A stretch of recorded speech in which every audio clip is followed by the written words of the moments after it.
As the dust settles from the US election, there are some clear lessons emerging for Australia's politicians. Many on the left seem intent to bury their heads in the sand and not acknowledge the clear realignment that has occurred, with working class voters once rusted onto Labor now moving further to the right. However, there are some who are already sounding the alarm, arguing that the US experience is not isolated and that it's been happening here for some time. One such person, leading pollster, director of the Red Bridge Group, Samaras, who hit the nail over the weekend, writing that parties that once fought for the working class are now, in many cases, he said, more focused on social issues that resonate with their new, more urban professional support base. Pleased to say Samaras, a pollster, joins me now. Well, Cos, thank you for your time. I love your analysis because you're deep inside the Labor Party, the Labor movement for most of your life. You understand them as I argue I would understand my side of politics.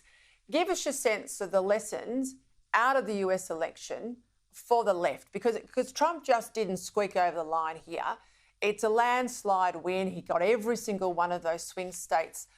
He got the popular vote. He looks like he's got both chambers, and he got sort of around 312 electoral college numbers. Yep. Give us your assessment. It's his electoral coalition's the most diverse, I think, since Reagan in 1984, and that's surpassing Reagan's effort in 1984. Hispanics have moved to the Republican Party now in significant numbers.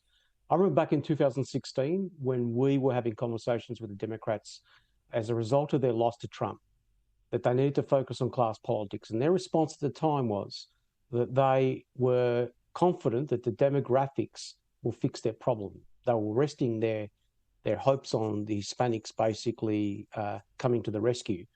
It was obviously a very significant cohort of voters and a growing one at that. But it looks like on the last week they moved in very big numbers over to Trump, and have been for some time, which is a broader story of what we're seeing here in this country with regards to low income earners. What about women in the black vote, particularly black men up 25, even black women up against a black woman? But almost every demographic. I mean, I made the point, I think, on the night of the election. The biggest decider wasn't all the tribes we divide ourselves into these days. It was those that have and those that have not. And that crosses across everything. Is that a fair assessment? Yeah, absolutely. Look, what Trump has done is not necessarily provide these working people with a hope that he's going to fix all their problems. That's not what this is about. What this is about is basically low-income Americans feeling like they have become invisible, that the political discussion in that country has always been about everything but them. And once upon a time, the Democrats would have these individuals at the forefront of every conversation they were having. And you could say the same thing applies here in Australia with the Labor Party, where once upon a time, these low-income earners, the people that stack our shelves, deliver our food, make sure the country just operates, were once upon a time rejoiced and admired by a political party that wanted their support. They're becoming invisible. So what Trump has done has made them visible, and that's why they are supporting him. They know he's not going to deliver miracles for them.